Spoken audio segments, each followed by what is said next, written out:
1987. In the dying days of the Cold War, the greatest players in hockey history clashed in a tournament that redefined the sport. It was the ultimate showdown. Wayne Gretzky and Mario Lemieux leading Canada against the Soviet Union's unstoppable Red Army. This wasn't just a battle for a trophy, it was a war on ice, where every pass, every hit, every goal carried the weight of nations. And at the heart of it all, the greatest hockey ever played. This is the story of the 1987 Canada Cup.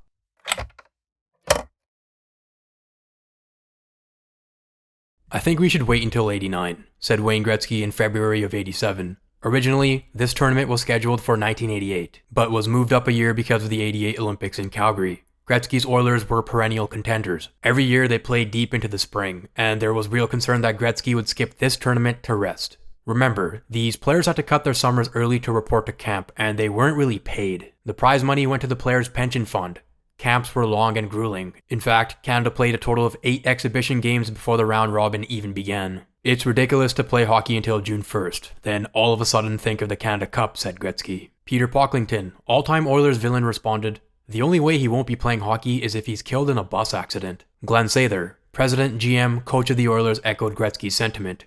A, he didn't want to coach the Canadian team, and B, he didn't want his star Oilers Gretzky, Messier, Coffey, Fuhrer, Anderson, Curry, and Tikkanen participating either. Winning a Stanley Cup is addictive. The Oilers core had 3, but if they wanted more, they needed these players to be at their best in April. I'd like to highlight another quote from Gretzky. "There comes a time when you have to think of yourself, not what 24 million other people want you to do. That's what my grandfather fought for in the First World War, to preserve our freedoms to choose what we wanted to do." This is not a political channel, but someone remind Wayne of this quote. At this point in his career, Lemieux had developed a bit of a reputation for declining national team invites. In fact, a Toronto Star article referred to him as a draft dodger. He declined a World Junior tournament and a couple of World Championships. "Every time I refused, it was because I had a few injuries. I didn't want to risk my career," he said. He missed 17 games due to injury in '87 and only had a couple months to heal in time for his first Canada Cup. Could you imagine the alternate timeline where both of these legends missed the tournament? Team Canada still had a team to assemble. Serge Savard of the Montreal Canadiens was selected as the general manager, and his first task was to choose a coach. And of course, he went with Mike Keenan. Keenan was just coming off a Stanley Cup Finals appearance with the Flyers, where they pushed the Oilers to Game 7. To some, he was a master motivator. To others, he was a tyrant. Whatever the case may be, his abrasive coaching style seemed like a perfect fit for a short tournament. He said, "This is a once-in-a-lifetime opportunity. I wouldn't turn this down. This is a very significant challenge in my professional coaching career." Like everyone else, Keenan was hopeful to have all his star players available to him. There was one star that definitely wasn't. Mike Bossy, one of the greatest goal scorers of all time, a player who scored at least 50 in each of his first 9 seasons. The Stanley Cup and former Canada Cup champion had to decline his invite due to chronic back issues. Even with crippling pain and 17 games missed, Bossy still scored 38 goals. Unfortunately, the 30-year-old Bossy would never play a competitive hockey game again. Injuries aside, Team Canada's brain trust had some interesting personnel decisions. Assistant GM Bobby Clark said, "You can't beat the Russians, the Czechs, or the Swedes by dumping the puck in all night. You can't keep giving up control like that."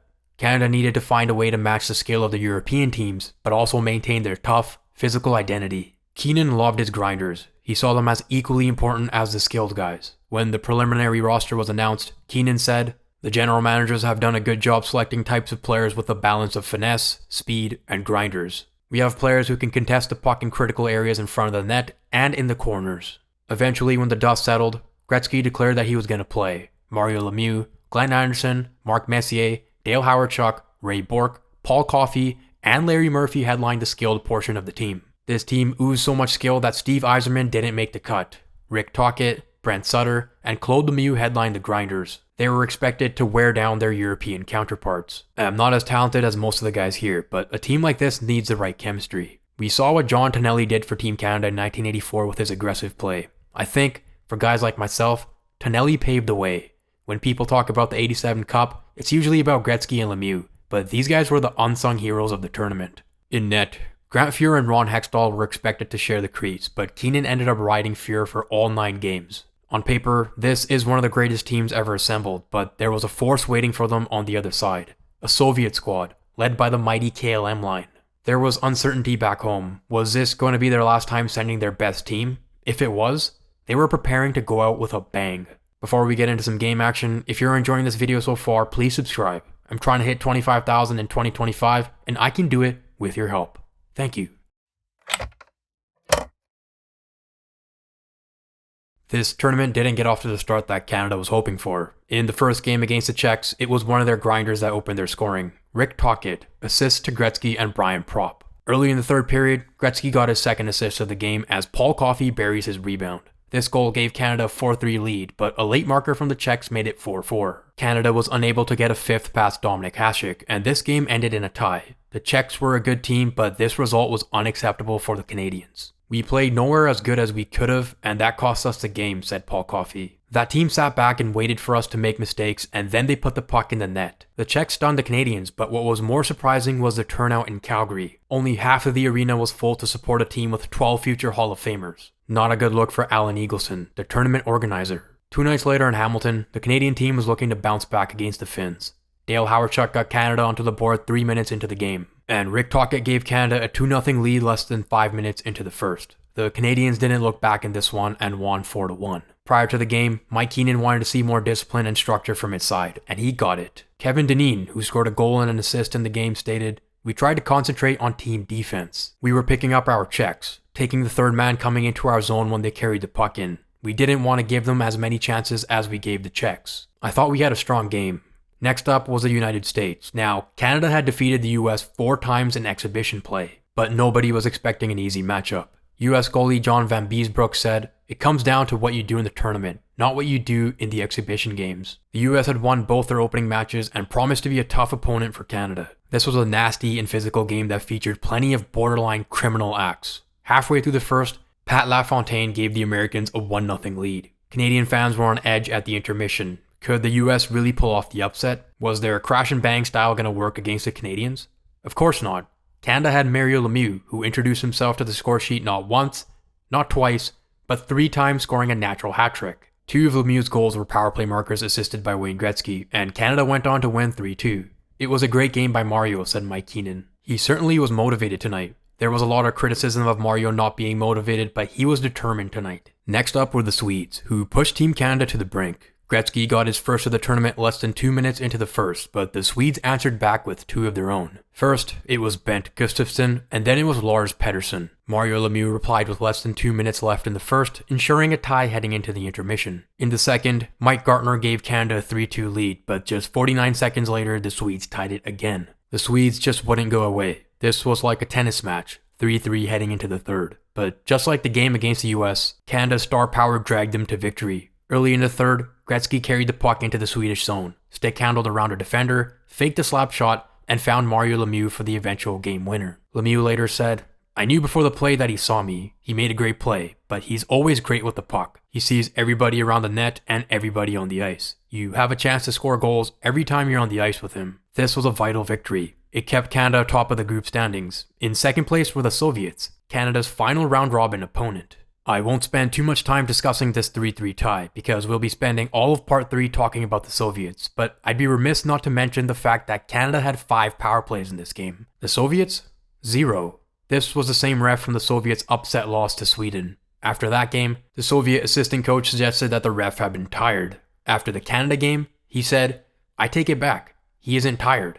He just isn't a referee." Not only did the Soviets fly into the lion's den to play Team Canada, they felt they also had to play against the refs. Their backs were to the wall, the cards were stacked against them, but one thing about the Red Army, they never give up.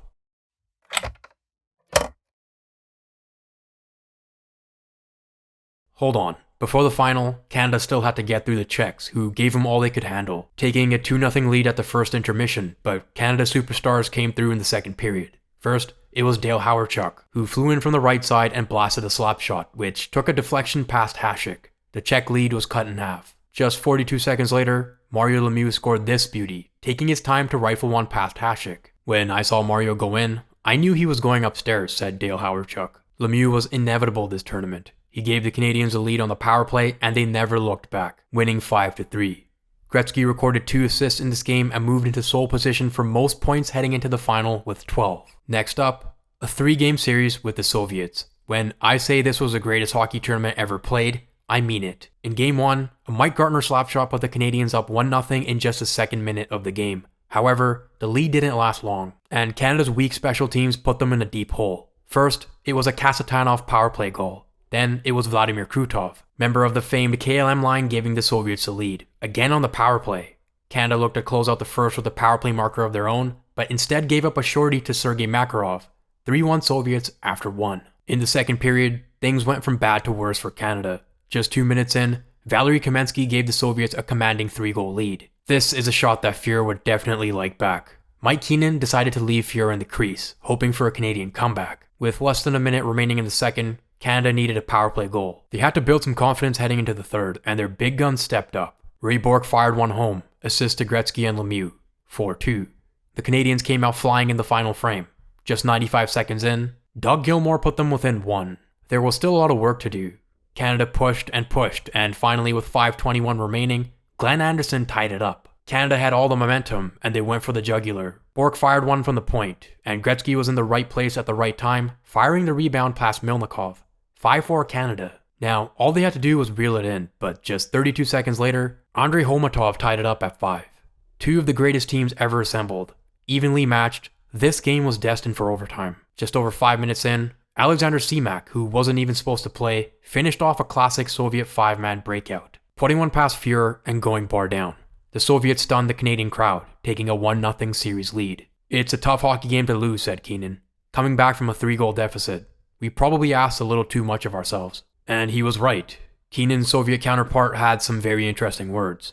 Coach Dmitriev said, "I think they weren't so strong. You know what I mean? They looked tired. They needed good exact passes, and their passes were not exact. Lemieux passed too much. He was not shooting when he should have." I'm not sure what Dmitriev's strategy was, but it's probably not a good idea to poke the bear. And what happened in Game 2 shows exactly why. It was 3-3 heading into the second, and Lemieux decided to put Canada on his back, which, by the way, was quite fragile. First, he finishes off the pass from Gretzky on a 2-on-1 to give Canada a 4-3 lead. Man, I don't envy the Soviet goalie. Having to face the two greatest forwards ever on a 2-on-1, it didn't end there. After the Soviets tied it, Mario Lemieux restored the lead on a power play.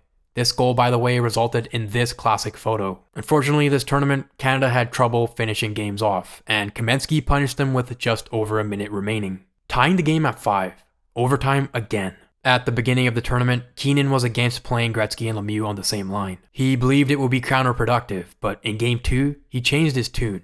Lemieux was able to modify his playing style and become the finisher on Gretzky's wing. Playing with Wayne, you get a half second, even a full second more to make a play. Because he handles the puck so well, I have more time to see what's happening. I just try to create openings for him. That's why I stay so wide, to give him room. And that's exactly what Lemieux did in the second overtime. He went from behind the goal line to the back door and buried a Gretzky rebound to tie the series at 1. The Stars dragged Canada back into the fight, and the Soviets were on their heels. How would they deal with this unstoppable line in Game 3? How about fighting fire with fire? The Soviets had superstars of their own, and they showed up early. After an intense forecheck by the KLM line, Gretzky coughed up the puck to Krutov, who found Makarov in front. 1-0 Soviets. And they weren't done. Alexei Gusarov skated across the blue line and let this howitzer fly. A booming blast that rocketed off his stick and beat Fuhrer.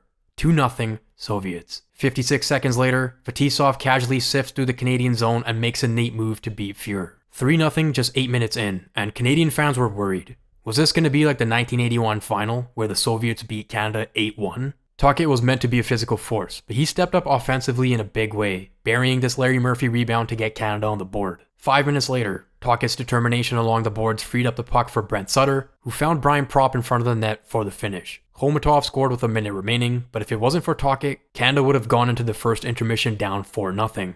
In the second, Canada went full throttle, starting with this Larry Murphy powerplay goal. Assist to who other than Gretzky and Lemieux. The thing about Canada this tournament, they love to score in bunches. Just 96 seconds later, Dale Hawerchuk centered the puck to Brent Sutter, who made no mistake beating Milnikov to tie the game at 4. What a comeback. And Hawerchuk wasn't done there. Just 4 minutes later, Hawerchuk follows his own rebound behind the net, drives into the Soviet crease, and bangs it home.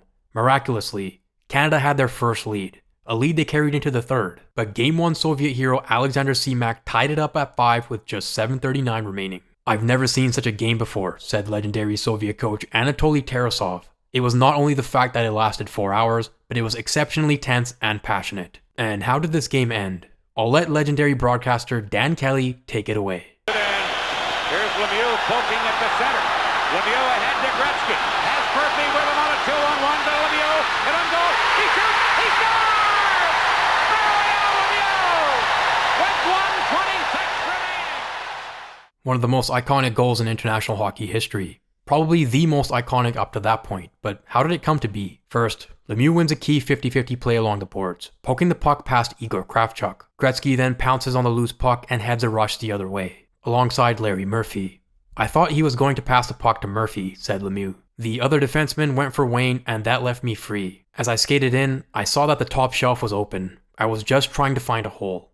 Find a hole he did. Gretzky later stated, "Number 66 was going to get the puck regardless of whether they wanted him to have it or not. We might not have as much talent as they do, but it's the trademark of Canadians to work hard. We won it on guts and desire." A nice tribute from the Great One, giving the Soviets their flowers. After all, it's not easy to fly across the world into Canada during the late stages of the Cold War to play one of the greatest teams ever assembled. This was the Soviets' last true hurrah. Their 91 team was severely weakened by political unrest at home. Rick Tocchet said, "I may never play in a game like this. I doubt I'll ever play with Wayne Gretzky and Mario Lemieux again. I still can't believe I played this game." As for hockey fans around the world, they still can't believe they watched this game. That's all I have for you guys today. If you enjoyed this video, please like, comment, and subscribe. I'm posting on a regular schedule again, so make sure you hit the bell notification icon. Until next time, cheers.